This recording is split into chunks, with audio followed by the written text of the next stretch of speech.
listening, aren't you, I'm Roy? listening. And as a matter of fact, I'm also rolling. Do you need white? I already got it. I Oh, got it okay. way before y'all came. All right, see, way ahead of me, way ahead of me. Dame Edna, it is my great pleasure to welcome you to Dallas. We have been looking forward to this ever since it was announced that you were coming. And so have I, Bobbie. I'm thrilled to be here.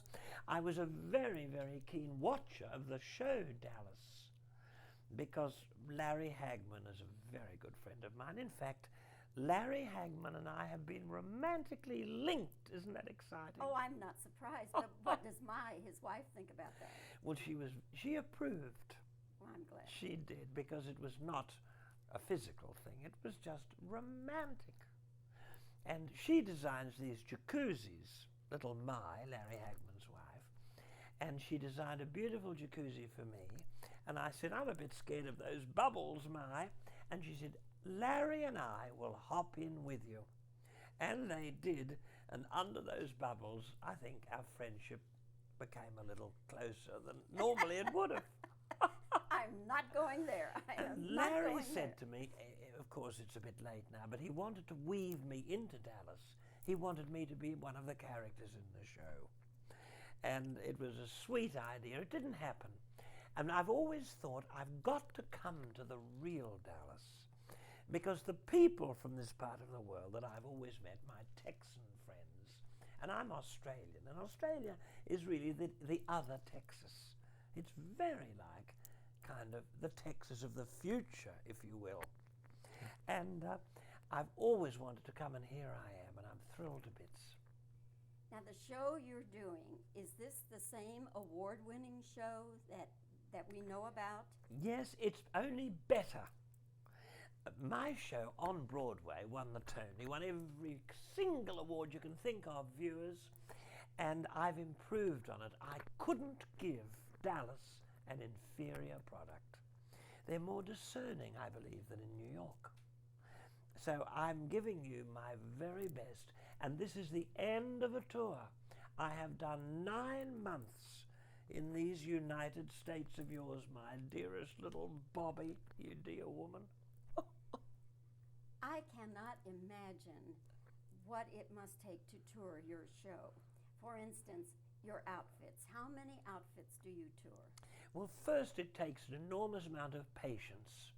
I have to be, really frankly, sometimes my temper gets a little bit frayed. It's hard to believe, but it does, because I have to deal with people who are necessarily quite on my intellectual level. But on the whole, it's a joy, because I'm exploring America. I'm finding out about your lovely country. And I take about 400 frocks with me, with matching eyeglasses and shoes and handbags and accessories. I never wear the same frock twice. This dress that I'm wearing now is going straight to a thrift shop after this interview. It is. So any little poverty-stricken viewers can run around quickly in their limousines and see if their local thrift shop has got any Edna cast-offs. It might have. Of course, in the pink, I'm being mistaken for a lot of those adorable little Mary Kay representatives who are in Dallas at the moment. Have you seen them? Oh, of course. There's a huge convention. Mary Kay, in my opinion, is one of the great Americans, along with Betty Crocker and little Martha Stewart and Gertrude Stein. I wondered where you were going with that line. Are my favorite Americans. And all her lovely women are here in town, and I hope they'll be coming along in the evenings to my show, because there's not much for them to do in the evening. They've got all their lovely collecting their Cadillacs in the daytime, but at night. Do you have just one designer, or does it take like hundreds of designers? No, it doesn't, sweetheart. And as a matter of fact, my son, Kenny, designs my clothes. Kenny. How He's a fortunate. brilliant, brilliant boy. He's got a very small kind of studio apartment here in Dallas. He has. in, what's the name of the area again? Park Cedar something. Cedar Springs. Cedar Springs. No, it's in town. That's in town. Cedar Springs, in that area. We'll have to check it out. It's lovely. And he wants to design some clothes for you, Bobbie. Well, that'll be a challenge for him. No, it would not. You're a beautiful woman.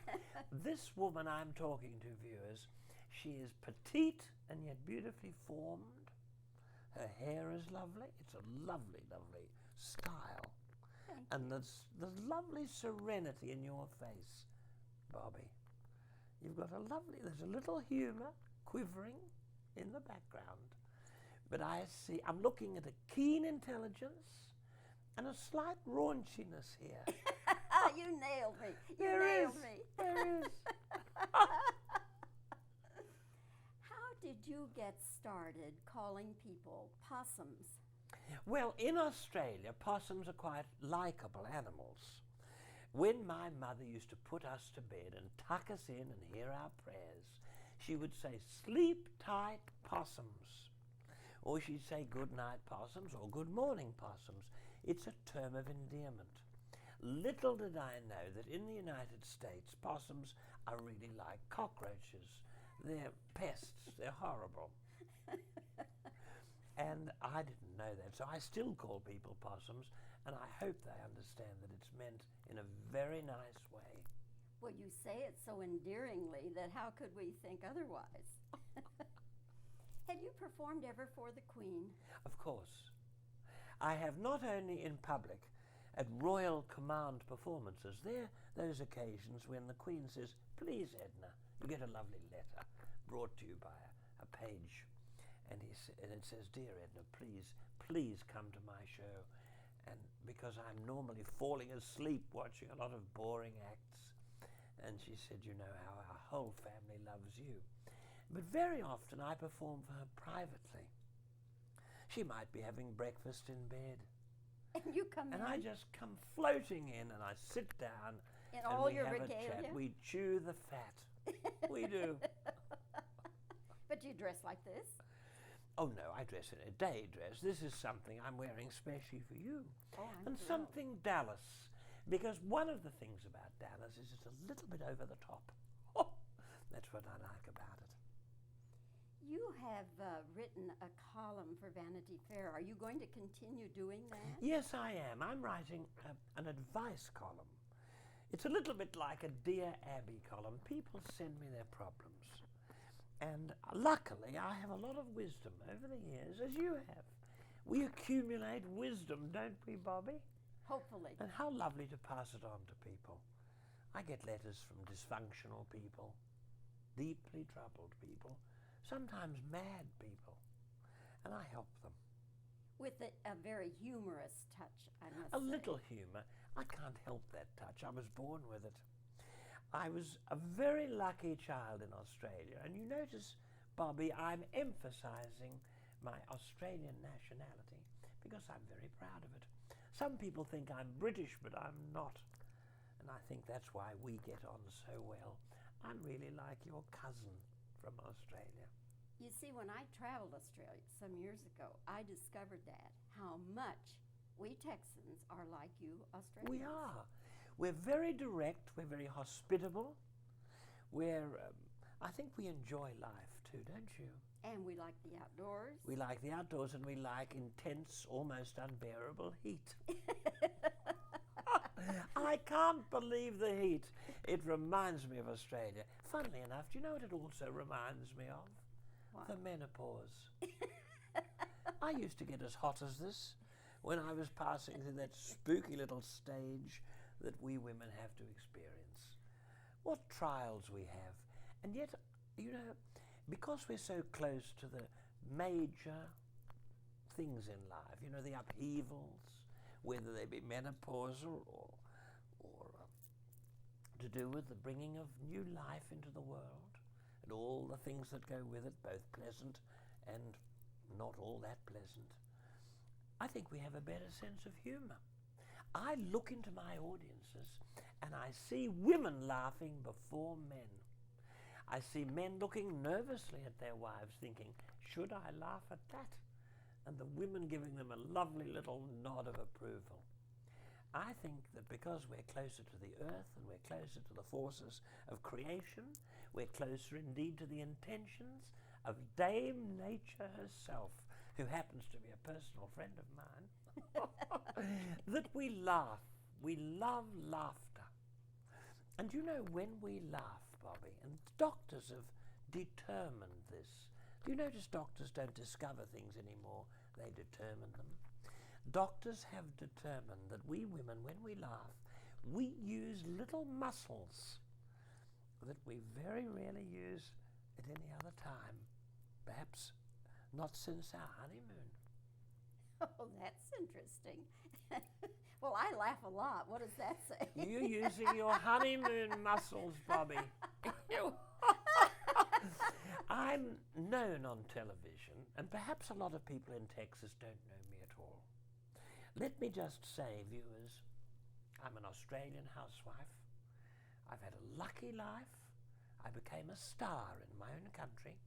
I won a beauty competition. I'm still very attractive in an unconventional kind of a way. And I then became a star in England, a friend and counsellor of the royal family. I became a spin doctor to Margaret Thatcher and Barbara Bush. And I'm a friend of very many people in this country of the United States. And I have a new audience here through the theatre. And I'm a rich woman. I'm richer than most people you would find in Texas. But I'm still doing this work because I feel the people need me. I particularly feel that the people of Texas need me as sort of therapy. And that's why, for a very limited season, I'm appearing at the music hall in that beautiful park of yours. In Fair Park. Fair Park. But just this week only. Oh, sadly. But anyway, we're thrilled that you came. And I must tell you, in all honesty, that people have said to me ever since it was announced, if I see only one show this summer, it's going to be Dame Edna. Well, so that's get prepared. lovely. What a generous spirit you are, Bobbie. No wonder you're a legend in your own lifetime. And you know, you and I are probably exact contemporaries. What are you, just slightly on the wrong side of 45? May I borrow that line? And A better line is when they ask you how old you are, you say, well, I'm as old as my tongue and a little older than my teeth. Dame Edna, they're going to throw us out of here because there are other people waiting. But may I tell you, my dear, if I may be so familiar with one of royal status, but may I tell you that I have thoroughly enjoyed meeting and talking with you. And I cannot wait to see the show. And if you hear one voice laughing louder than the others, it will be moi.